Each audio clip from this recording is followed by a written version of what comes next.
محترم ناظرین، آج کے دور میں ہر کوئی پریشان ہے، بے قرار ہے، رنجور ہے، مغموم ہے۔ غریب بھی پریشان ہے، امیر بھی پریشان ہے۔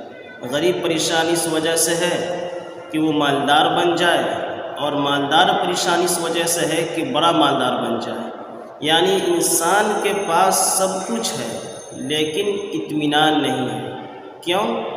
اس وجہ سے کہ اس کے پاس ایمان نہیں ہے۔ جس کے پاس ایمان ہوگا اسے اطمینان بھی ہوگا۔ الذین آمنوا ولم یلبسوا ایمانہم بظلم اولئک لہم الامن وہم مہتدون۔